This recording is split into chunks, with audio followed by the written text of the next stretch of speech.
1 second. The cushion. Hello, welcome back to another episode of One Chance series. So I guess you could say the first one chance has been taken. This will be a little roundup of the last few days. It's now Thursday, 20th of May, so we are 5 days post show. A few things to update you on. So obviously, the night of the show and the day after the show was like off diet. Big lesson learned, really. I think it was one of those things that I really needed. I have a big thing with like celebration. That's like I've noticed I really attach food to celebration, and I feel like I had a lot to celebrate. It was obviously 16 weeks of dieting to get to that point. Really happy with the result in the end. I think I wrapped up the last vlog with sort of a roundup of how it went. And after a few more days of sort of reflecting, I think to come top 10 at a New York Pro, to stand alongside Rodrigo, who came second, who came out with me in that first line. He's actually a top 10 Olympian himself. I think he came 8th last year, so you know he's about to qualify again, I'm sure, for this year, which is exciting. And then obviously on my other side was the winner of the whole thing, Aaron Banks, and he's come second and third throughout the last few shows he's done against some really big names. And then obviously I was in the second call out at the bottom of it, but happy to be there, definitely happy to be in that top 10. And I think we took that one chance, we took that chance to let them know that we'd arrived and that we mean business. As I said, celebratory night, celebratory day after. Certainly pushed it too far. Body weight absolutely shot up, so I went up to the 106s from, I think show day was 101, so sort of 5 kilos on. However, this morning we weighed in at 100.9, so I'm basically back to sort of depleted. Water is off, and from now on we should be digging for a better package for next weekend. And as we go through this video, I'll probably talk you through sort of the aims and what we're hoping to do for that show, do differently. But for now, I'm going to sit down, do my check-ins. I've got 15 guys to check in, and then that will be work done for the day. And then it'll be time to eat, and then it will be time to train a bit later. I'm trying to push that training window back further and further at the moment, so I'm trying to fast longer and longer. Especially over the last couple of days where food's been super low. So welcome back to the YouTube. I hope you enjoyed it so far. I hope you enjoyed the last video, and let's get to it.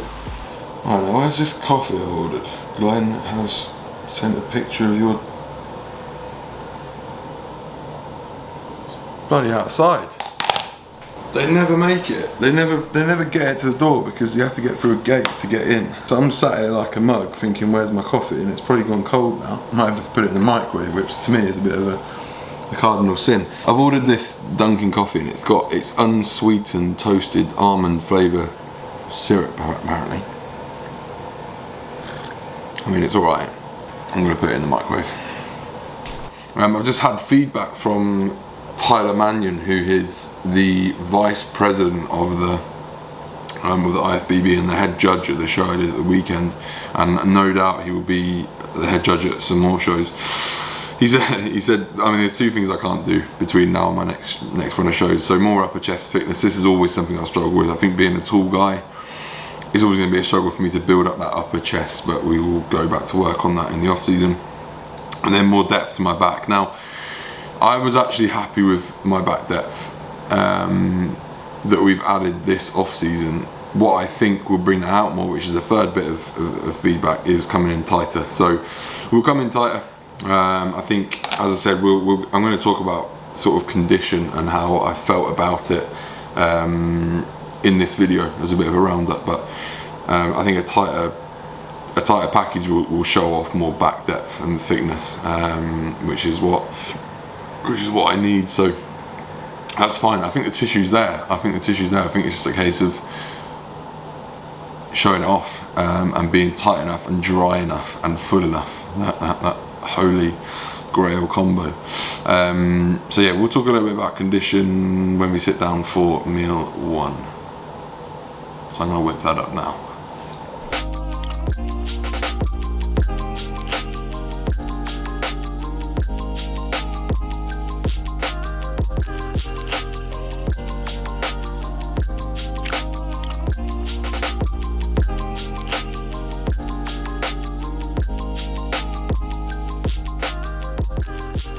Okay, so I was talking absolute smack saying that I was going to talk to you about condition whilst I was eating meal one. That was never going to happen. I like to sit, eat my meal, watch a bit of YouTube and chill. We'll sit back, relax, and we'll talk about it now. Condition for the show, okay?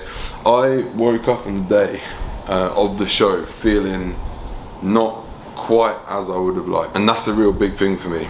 I think when I wake up on show day, I need to feel on, like 100%, this is my best. And I certainly didn't wake up like that. I woke up feeling kind of like full, but not shrink wrapped. And shrink wrap really was the look that I wanted and needed, because I was pretty confident that coming in shrink wrapped, coming in tight would have been almost my secret weapon over here in the States, because the physique's typically very full. They're very full and round, and it's funny because I felt very American in terms of like my physique. I really panicked in the morning. I panicked.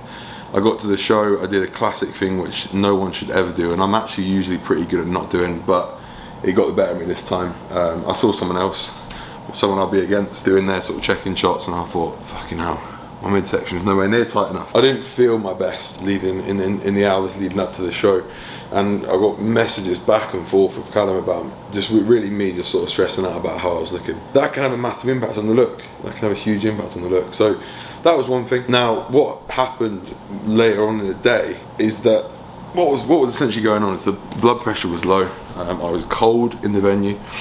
And Callum was quite right in saying that once sodium goes in, once you start pumping up, once you put a little bit of food in, it will come to life, and it did come to life. Once we did that, I sort of rushed up to the backstage area, started pumping up. The veins started coming out. I did feel more shrink wrapped, but not as shrink wrapped still as I would like to have done, I think. The next thing was my tan. Now, I wasn't happy with my tan at all. Once again, this is one of them things I feel you can just never judge until you're up there. So backstage, I was like, my tan looks great, I'm dark, the glaze is good, I'm wicked. Went out there and I remember thinking, I was all seeing some pictures like directly after and thinking I look really yellow. A few things I'm looking to improve immediately for the next show are condition and tan. Now, what I'm doing to improve the tan is moisturising every day now. Shaving, exfoliating, moisturising with like a deep nourishing Nivea stuff. That I hope will mean that the tan will sit better on my skin and I will not look as like yellow or washed out. And then in terms of condition, obviously as of tomorrow we should be back to like baseline in terms of digging for new levels of condition. So this morning body weight's gone from, let me actually just show you, so Monday 106.3, Tuesday 104.9, Wednesday to 102.6, this morning 100.9. So effectively 5.4 kilos off in 3 days, 1, 2, 3 days, yeah. So that's because I've been digging. So half an hour stepper every morning, 10,000 steps, 13,000 steps yesterday, 150 carb a day and 40 fat. So it's been a struggle. And I think in the next little segment, I'll probably talk about my reflections on that sort of post-show binge, if you want to call it that. Post-show day off, post-show day of eating, and how I think that's affected me, and the lessons I've learned from that. But for now, I'm going to go train. I'm not going to take you along because training is not particularly enjoyable or won't be great viewing for you at the moment. I'm going to get in there and get through my session. I will be pushing hard. I have got a bit of a revitalised energy this week, which is cool, so I will be pushing to failure with some slightly lower rep ranges before obviously next week kind of peak week training returns. But gonna go hit that session and then we will catch up about the post-show eating window when I'm back. A few moments later.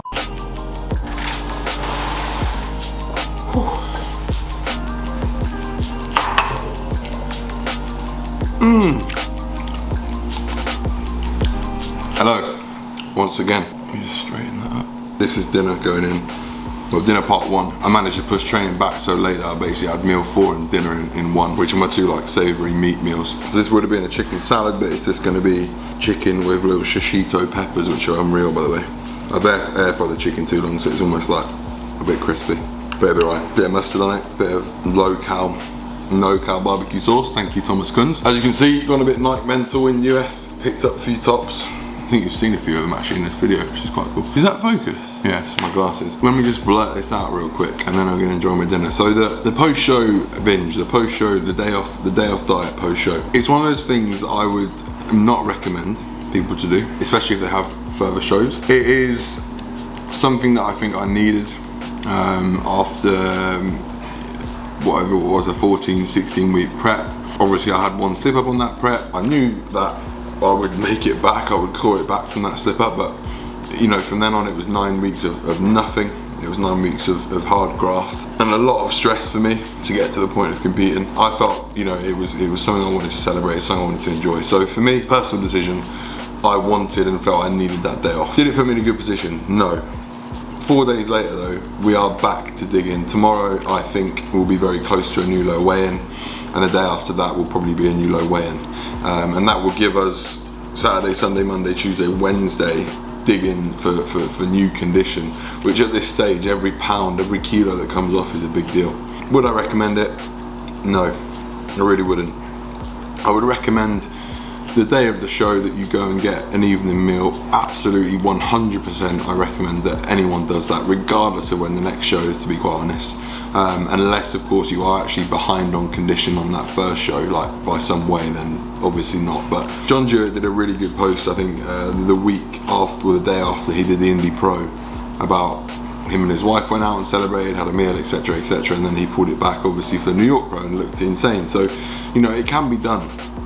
But I think understand the sacrifice you may have to make in the days following that, and also just come to terms with whether you think that's worth it for you or not. I'm still deciding whether it's worth it or not. The day is one of those ones where it's expectation versus reality. It's never quite as good as you expect. You spend all day pretty full because you know you're on diet tomorrow, and it's not healthy by any means.